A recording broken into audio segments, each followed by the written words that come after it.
How you doing? Very well, thank you.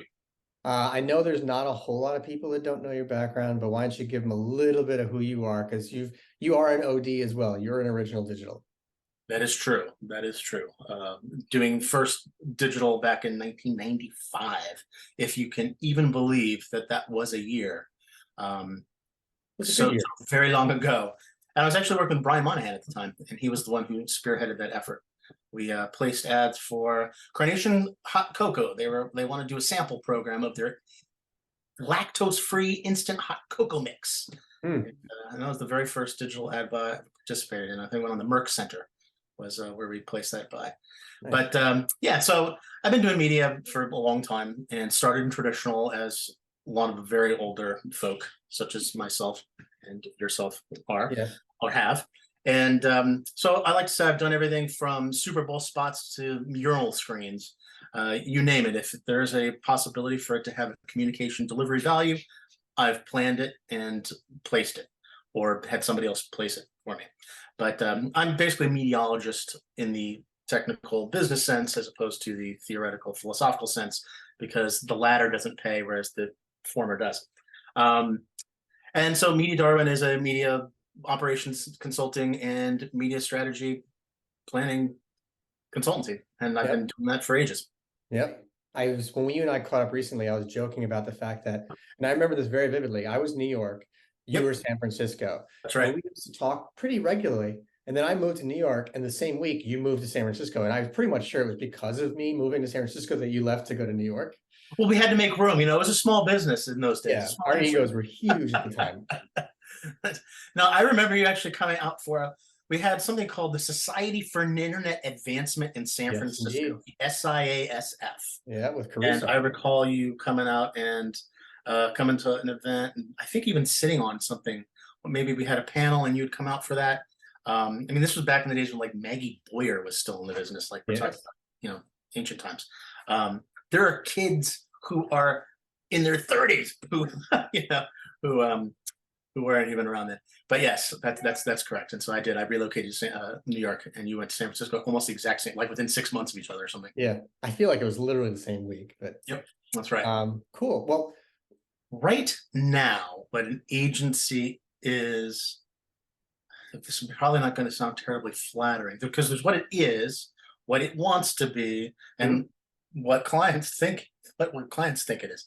Um, but what it really is currently is a lot more an execution house, a lot of hands on keyboards to get buys done. It is less the kind of, you know, chin stroking and mustache twirling thought centers of yore. The days of, hey, we're going to really think about your business in a deep, up to the elbows kind of way, and we're going to get lots and lots of information from the client, lots of background on what their business objectives are and what we're trying to accomplish to meet those. Um, it doesn't do that as much. Some of that. There's a little bit of guideposting for it, if you will. And mhm. recently I was working on a project, and you know, it was very direct responsive because it's digital, and digital naturally is inclined towards being that. And so there's, hey, here's a cost per acquisition goal. And everything needs to find a way to achieve it back into it. Yep.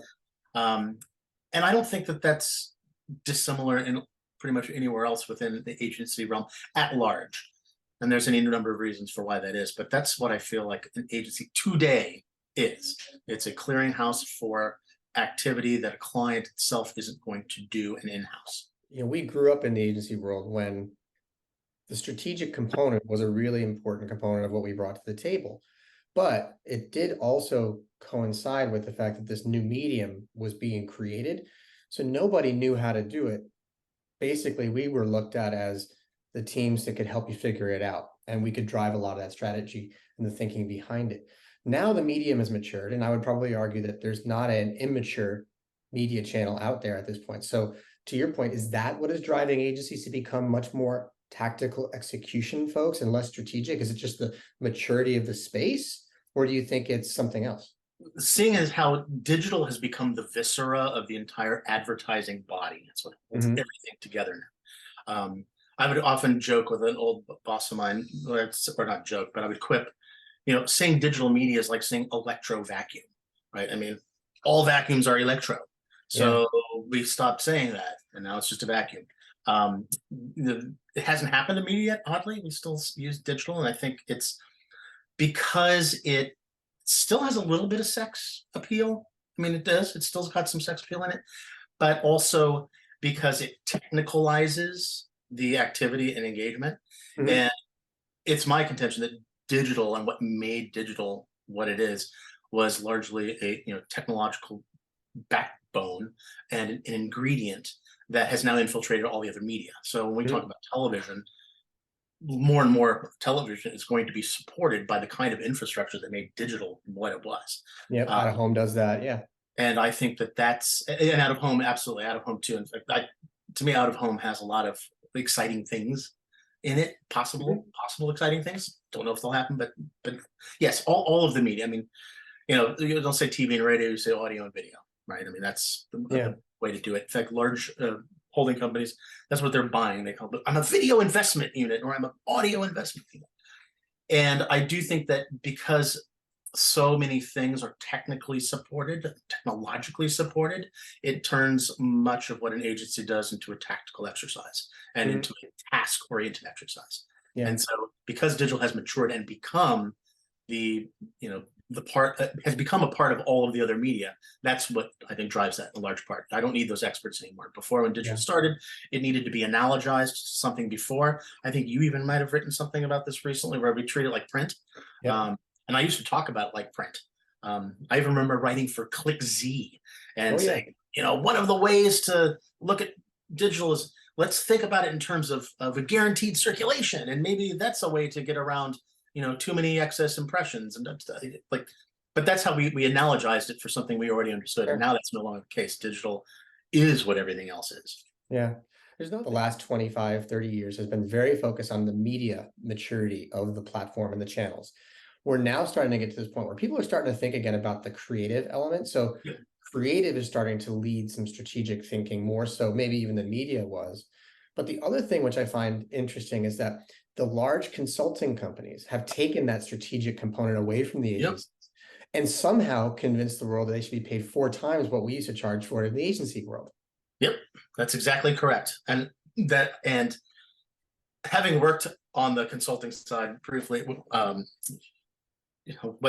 I don't know that what they do is any more magical. No. As I used to say, McKinsey, boy, they give good deck. Boy, they give good deck. Oh, yeah. Um, The thud factor with their presentations, it's this big and it feels meaty, but mostly it's copied and pasted from something else they already did. they've templatized things enough and productized things enough so that they don't have to work as hard for the $2 million as did the first time. Yeah. Right? And I'm not these people the people that I work with, and it was specifically on a McKinsey project, wicked smart. And Sure. I'm saying that because I'm living in Massachusetts now, so I can say it. Wicked smart. Wicked, no, it's wicked smart. Wicked smart. That's right. I gotta kind of put the R in the back of that. Yeah, Wicked draw it smart. out. And they really are. I mean, unbelievable. But nobody was like. I'm trying to find a way to make that not sound bad. There wasn't this imagination going Mhm. on. There wasn't a I have a philosophy background. A lot of people, if they've known me a long time, will know this for no other reason but sometimes the way I talk. But Yeah. there's the Hegelian dialectic was thesis, antithesis, synthesis. You get two things, merge them together, you get a third way. And advertising used to do a lot of that. And I think that the strategic centers within agencies used to do a lot of that. The consulting firms took on the strategic part of the enterprise, but I'm not convinced that they brought to it that kind of synthetic thinking as much. I think Mhm. that in part they could seize it because they were known for being thinking places, and they'd already established a culture, and in the culture of being that. And clients, it's kind of like, you know, clients don't mind paying lawyers $300 or $400 an hour, or $500 an hour because that's what you do. Yeah. If I went to you as an agency and I said, I know that for the last 150 years, what we've done is get paid on some percentage of your spending, and we've given you all of our ideas for free. we're now going to change that model, and what we're going to do is charge for the ideas, and then you can just pay on an as-use basis for the work that we do outside of it. Mhm. It counter to a culture that had already been established. Yeah. I was like, how come agencies don't try to seize a consulting service Yeah. ground? And he was like, because they've already set the precedent for, giving ideas away for free and then being paid Mhm. for the buying work afterwards. Yeah. And that we've been fighting that ever since. We're Yeah. subject to that ever since. I'm not sure how hard we're fighting it, but Yeah. There's subject to also that. an interesting thing too, because I've spent some time in some big companies, and those big companies tend to be the ones that will pay the bills for McKinsey, Deloitte, Accenture, et cetera, PwC. And like you said, these people are wicked smart, right? They are.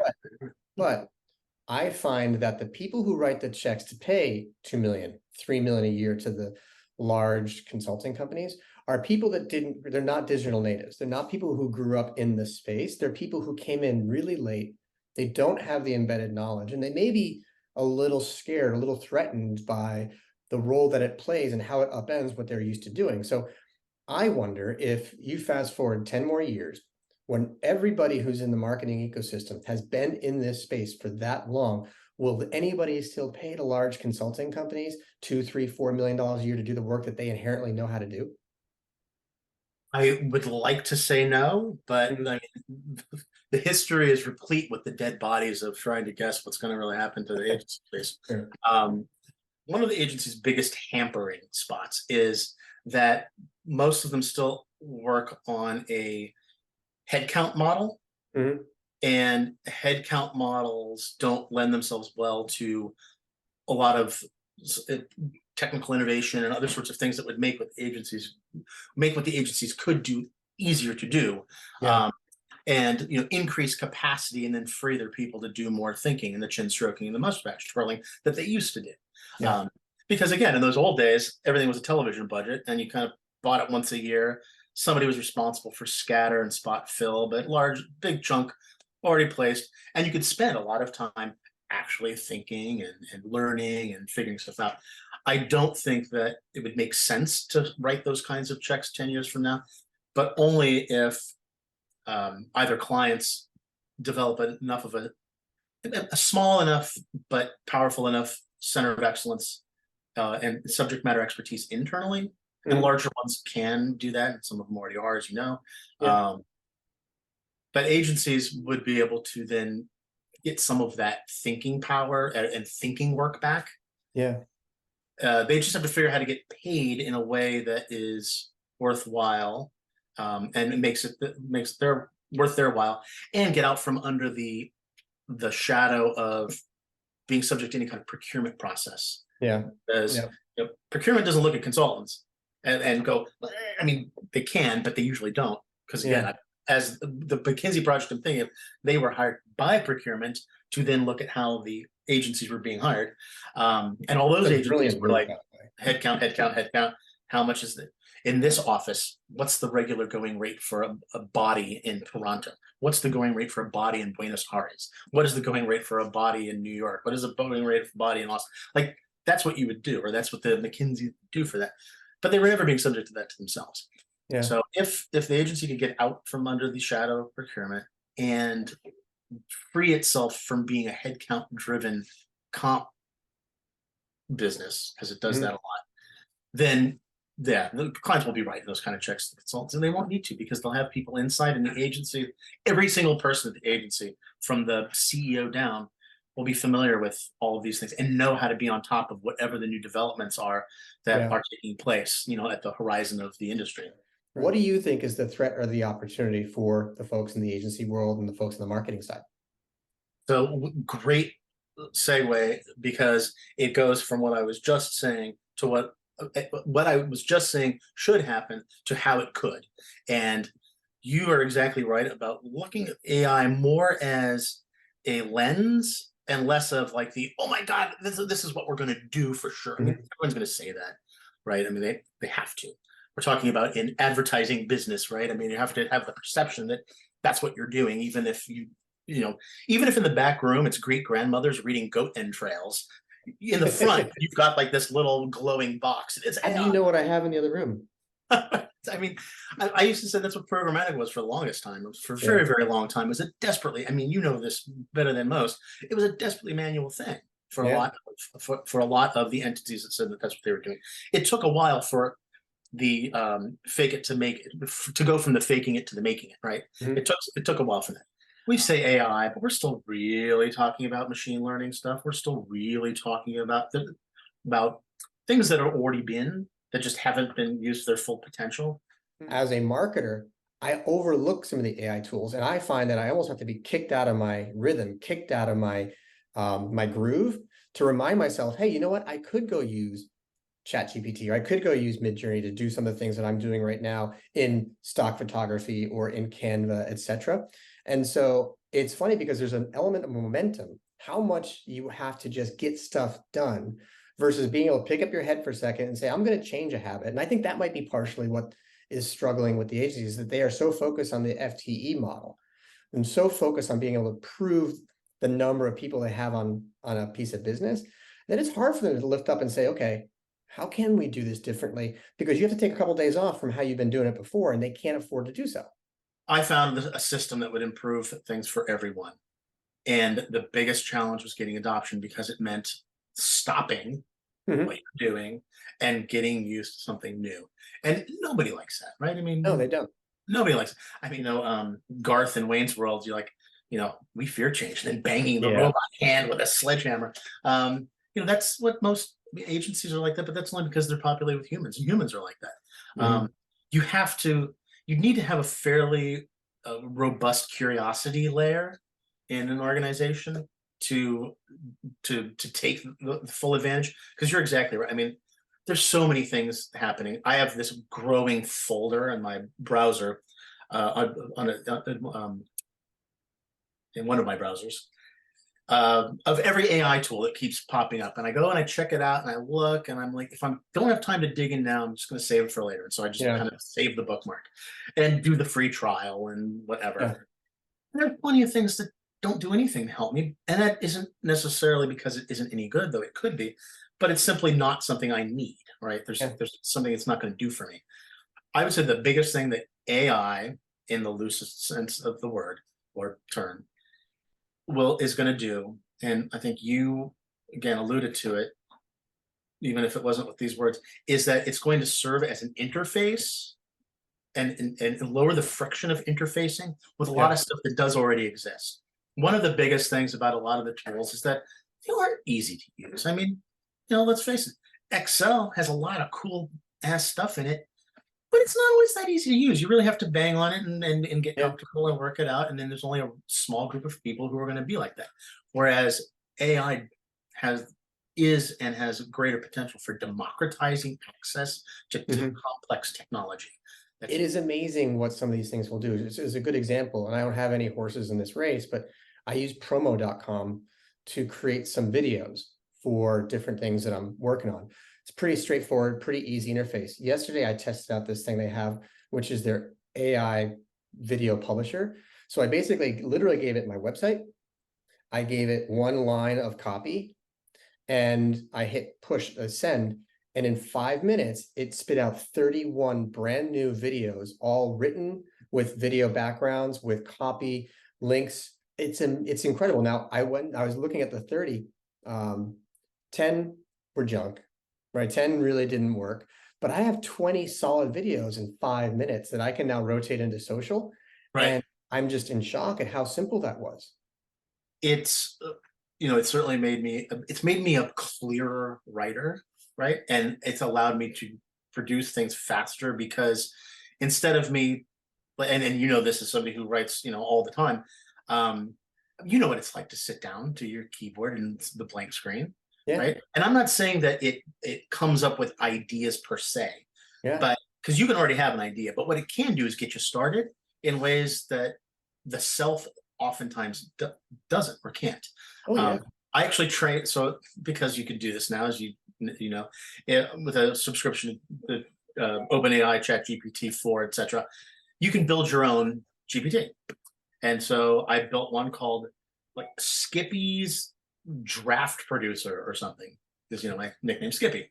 Yep. And I loaded dozens of past articles into it and did some other things to try to train it to write like me. Now, let's face it, for the most part, a lot of output still sounds like a precocious ninth grader, Sure. trying to impress is what it does. And that's not just because of how I train it, but that's sort of what I feel like it always does to a little bit. But it's been very helpful. It's like, give me a starter paragraph on something. Now, that's not going to last. It won't carry over, but it will get started. And it really will be like, all right, that's kind of, it's like taking the machete and cutting the first branches down at the edge of the jungle to get you started. Okay, now I know where to go and start heading in.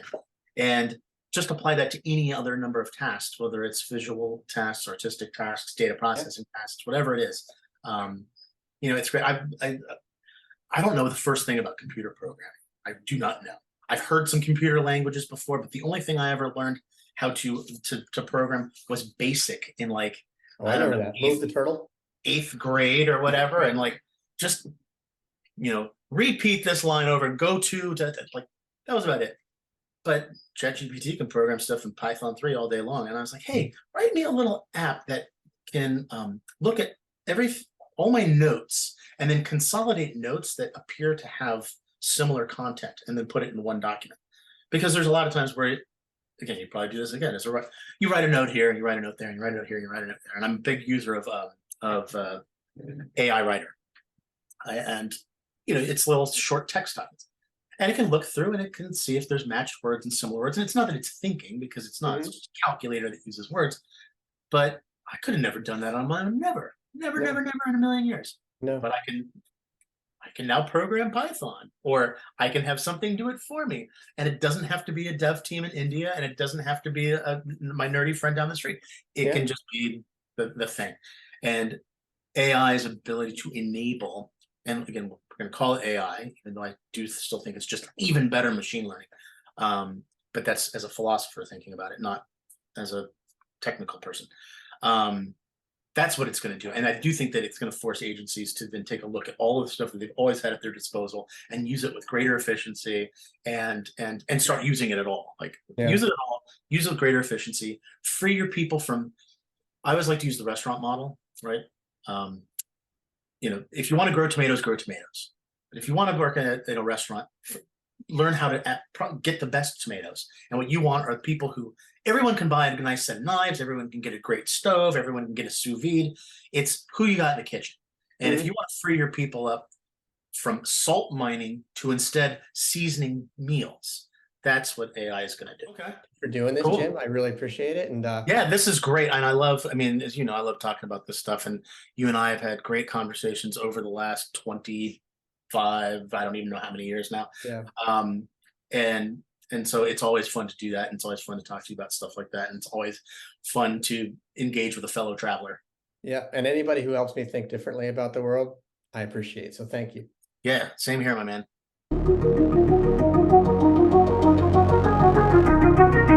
Thank you.